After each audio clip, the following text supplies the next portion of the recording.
Olá, estudantes do primeiro ano do ensino médio. Espero que todos vocês estejam bem. Eu sou a Celina Gomes, professora de História, e eu vou fazer um pequeno resumo do que nós vamos estudar, que nós vamos aprender essa semana, que inicia do dia 15 até o dia 19. Essa pequena explicação, ela vai auxiliá-los também junto às nossas aulas online que nós vamos ter. O nosso conteúdo do primeiro ano, nós estamos retomando aquilo que vocês estudaram um pouco no ano de 2020. Não se preocupe, nós vamos retomar. Eu vou estar explicando tudo novamente para vocês, aquilo que for necessário. Eu só preciso que vocês façam as anotações, como por exemplo, esse pequeno esquema aqui. Já pode colocar no seu caderno, como aula 1 do conteúdo de história. Você pode anotar o que eu vou explicar aqui agora e as dúvidas que foram surgindo, nós vamos discutindo ao longo da semana. Não fique com dúvida. Nós, neste ano de 2021, nós vamos ter uma nova perspectiva no entendimento da história.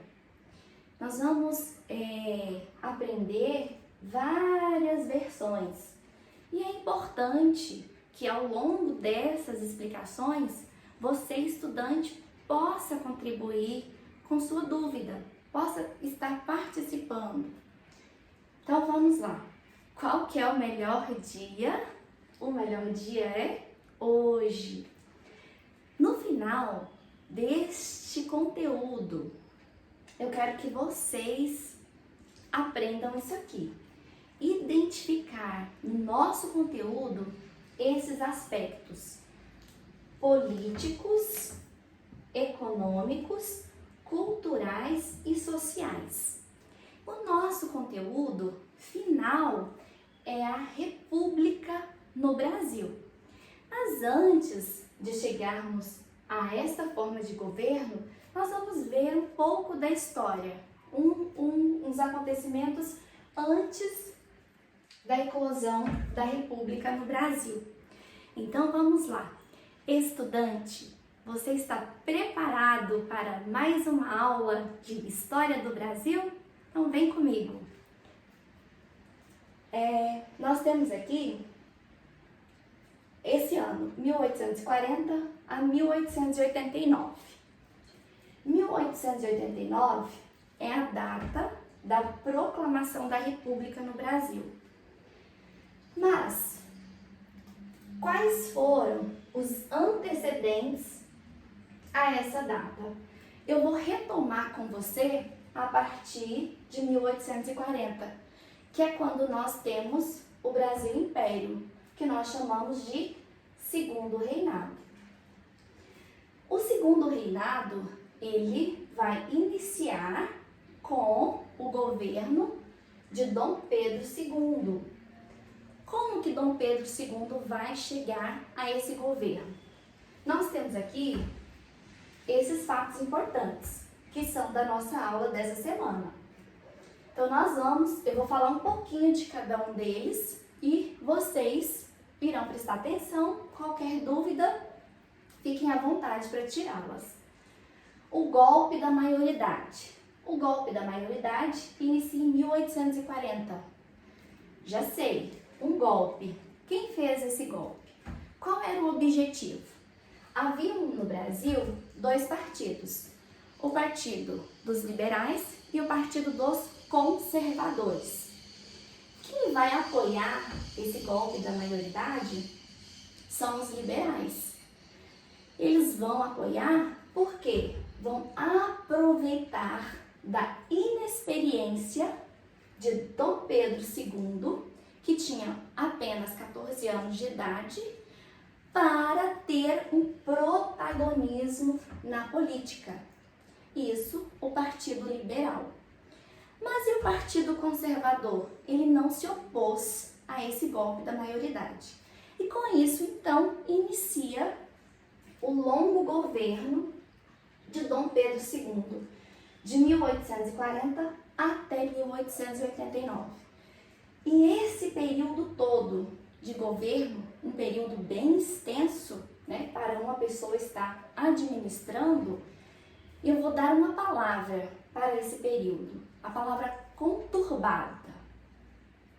Nesse período aqui, o Brasil esteve com a política, com a economia, com as questões sociais, culturais, em extremo vapor, ou seja, bem conturbadas essas questões.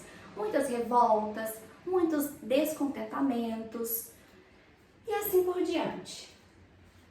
E nesse período aqui do Brasil Império, nós vamos ter essa Revolução Praieira. Vai ser a última do Brasil Imperial. A Revolução Praieira ocorreu na província de Pernambuco. Pernambuco tem uma história fantástica na questão brasileira, né? Produção de açúcar. Contudo, nesse período aqui estava em decadência, né? O açúcar já estava em crise. E essa Revolução Praieira, ela ocorre da classe baixa, do povo, que estava ali lutando por melhores condições de vida. E uma palavra muito importante dessa Revolução Praieira é a concentração fundiária. Então, eles lutavam por isso. E devido a isso, eu coloquei aqui que eles tinham ideais socialistas. Como a principal característica era essa concentração fundiária, imagine só, estudante, havia uma pessoa, e eu não sou boa para desenhar, né, de jeito nenhum, que tinha um grande latifúndio e haviam várias outras pessoas que não tinham nada, nem um pedaço de terra. Então, o que eles queriam fazer? Qual era o principal objetivo? Pegar essa terra, esse latifúndio que pertencia a uma pessoa e agora dividir para mais pessoas. Contudo, essa revolução, ela foi desativada, ela não teve sucesso, ela foi reprimida por Dom Pedro II e seus aliados. Mas a questão era boa, né? Vamos refletir, vamos ver a história de várias perspectivas.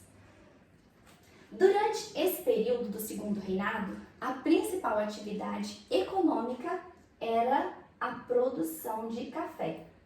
E olha que interessante, a produção cafeeira deu origem aqui, né? Fez com que o Brasil criasse as ferrovias e essas ferrovias, né, levaram ao surgimento das indústrias, né? Uma questão da industrialização tardia que vai iniciar no Brasil nesse período. E com isso vem as leis abolicionistas.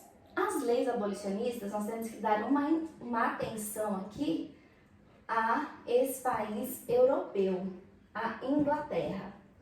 A Inglaterra tinha muitos objetivos na questão das leis abolicionistas. Estava ali com a Revolução Industrial e precisava de pessoas para comprar os produtos, né, para desenvolver, para crescer. E escravo, ele não recebe salário, ele não tem como desenvolver a economia. Então, vem a questão das leis abolicionistas, até chegar à Lei Áurea. Nós vamos estar falando depois. Nesse contexto aqui do Brasil Império, chegam muitos imigrantes europeus para trabalhar, inclusive, nas lavouras de café. Então, o Brasil ele vai receber muitos imigrantes. E para a gente finalizar essa explicação de hoje, não menos importante do que os outros itens, a Guerra do Paraguai. A Guerra do Paraguai, ela vai dar início quando nós temos o Brasil, a Argentina e o Uruguai aliados contra o Paraguai. E eles vão estar disputando a questão platina, o Rio da Prata. Lembrem-se, o Paraguai, nesse momento aqui, nesse contexto da história, o Paraguai ele é um país industrializado, ele é um país autossuficiente, contudo, ele não tem saída para o mar. E o Paraguai ele tem um projeto expansionista e ele precisava, ampliar as suas mercadorias. Então, ele queria conquistar, uma saída para o mar. E com essa questão da Guerra do Paraguai, formando-se a Tríplice Aliança, que vai acabar vencendo. Quem estava governando nesse momento era Dom Pedro II. E olha que interessante, nesse momento da Guerra do Paraguai, no Brasil, Dom Pedro cria ali leis e decretos, para as pessoas irem participar da guerra. Uma delas é assim, homem solteiro e maior de idade tinham que ir, lutar contra o Paraguai. Nesse momento aqui no Brasil ocorreram vários casamentos, porque as pessoas não queriam ir. E sem falar a questão dos escravos, que haviam as promessas de quem fosse para a guerra ganharia a alforria. E aí nós temos esse contexto, os escravos foram, para a guerra, os que retornaram de fato ganharam, a alforria, mas perceberam que a sua família ainda estava ali, ainda era escravo, E eles ficaram conhecidos na história como voluntários da pátria. E a Guerra do Paraguai também é um dos motivos que vai desencadear a queda da monarquia e o surgimento da república no Brasil. E a gente vai estar falando disso no decorrer da semana. Tá bom, estudantes? Qualquer dúvida, fiquem à vontade.